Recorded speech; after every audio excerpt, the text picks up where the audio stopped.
नमस्कार, आप देख रहे हैं 4 PM यूपी और मैं हूं आपके साथ निधि मिश्रा। जैसा कि आप सभी जानते हैं कि 2022 विधानसभा चुनाव के परिणाम अब आप सभी के सामने हैं और भारतीय जनता पार्टी ने एक बार फिर से सत्ता में वापसी की है।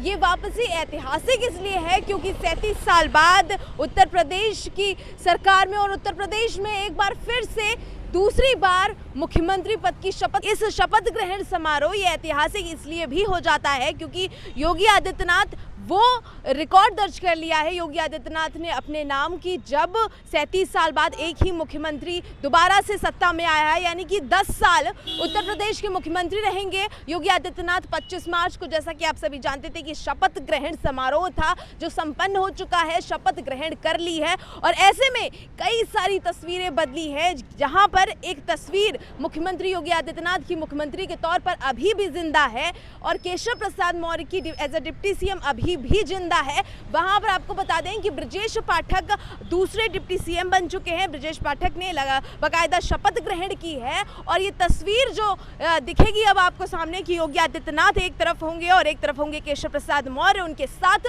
ब्रजेश पाठक। जी हां, आपको बता दें कि उत्तर प्रदेश के 2 डिप्टी सीएम नियुक्त किए गए हैं, जिसमें एक ब्रजेश पाठक हैं और दूसरे केशव प्रसाद मौर्य, जिन्होंने शपथ ग्रहण करके उत्तर प्रदेश की सरकार को, उत्तर प्रदेश की जनता को ये वादा किया है। और ये वादा इसलिए भी ज़रूरी हो जाता है क्योंकि दोबारा से जो जनता है, दोबारा से जो उत्तर प्रदेश की जनता है, उसने भारतीय जनता पार्टी पर विश्वास जताया है। विश्वास ये कि उनकी जितनी भी समस्याएं हैं, उनकी जितनी भी परेशानी है, उसको दूर कर सके। और विश्वास ये भी कि शायद 5 सालों में कुछ उत्तर प्रदेश की जनता ने ऐसा देखा होगा कि दोबारा से मौका दिया है भारतीय जनता पार्टी को। लेकिन तस्वीर बदल रही है, जहां एक तरफ तस्वीर वही है, मुख्यमंत्री योगी आदित्यनाथ फिर से मुख्यमंत्री के तौर पर सामने आए हैं, लेकिन तस्वीर बदली हुई ये कि कई सारे कैबिनेट में मंत्री हैं जो कि बदले गए हैं। कई सारे चेहरे आपको बदलते हुए देखने को मिलेंगे। उसके साथ साथ हम आपको बता दें कि कितने मंत्री जो कि कैबिनेट मिनिस्ट्री में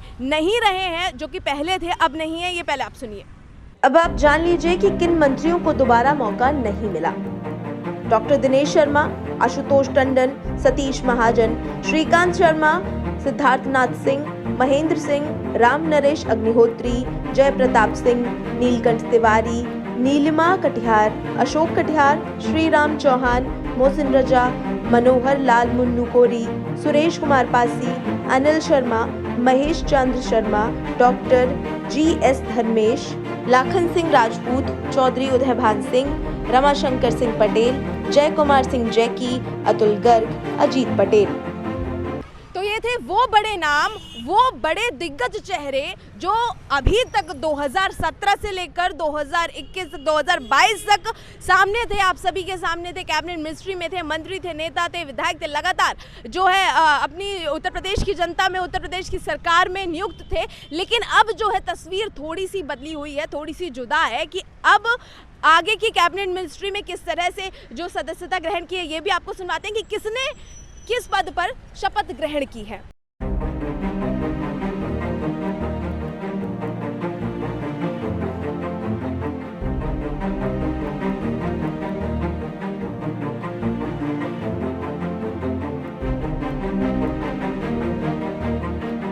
तो उत्तर प्रदेश वो प्रदेश, सबसे ज्यादा लोकसभा सीटों वाला प्रदेश, सबसे ज्यादा विधानसभा सीटों वाला प्रदेश, ऐसे में देश की राजनीति में अहम भूमिका निभाने वाला प्रदेश है। ऐसे में सबसे ज़्यादा ज़रूरी ये हो जाता है कि उत्तर प्रदेश की हवा जिस किसी के पक्ष में बहना शुरू होती है, दिल्ली तक पहुंचते पहुंचते उसके नाम की सुनामी बदल जाती है।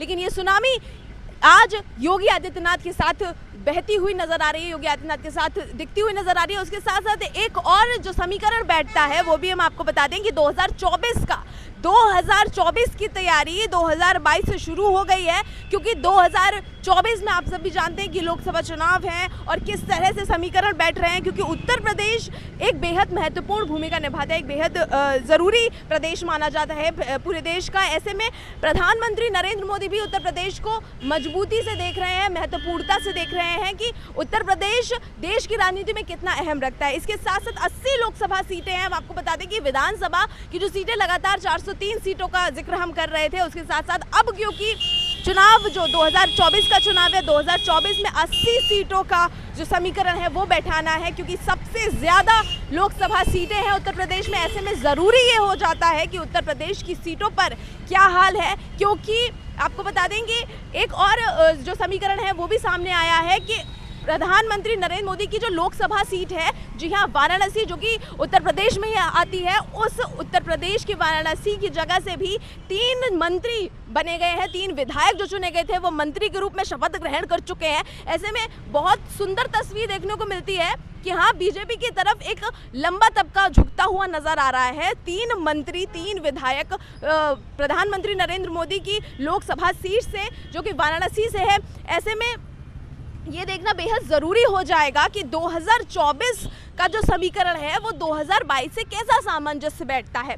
ऐसे में आपको बता दें कि 273 विधायक लेके योगी आदित्यनाथ जो है राज्यपाल के सामने पेश हुए थे।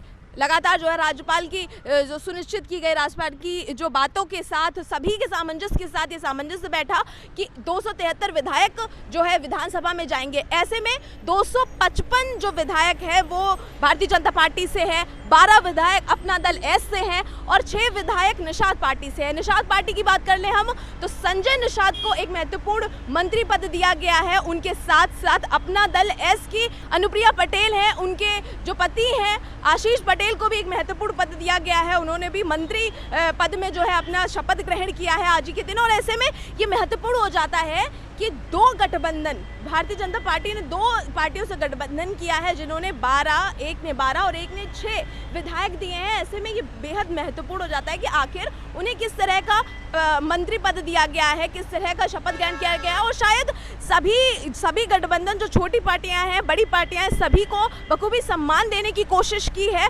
भारतीय जनता पार्टी ने कि 2024 में किस तरह की तस्वीर होगी, शायद उसी का समीकरण बैठाकर ये सामंजस्य बनाया गया है। और ये सामंजस्य कैसा होता है, तस्वीर क्या होती है, लोग क्या कहते हैं, और आने वाले समय में जो 5 साल है मुख्यमंत्री योगी आदित्यनाथ के किस तरह के होंगे, ये सब आप देखेंगे सिर्फ और सिर्फ 4 PM पर।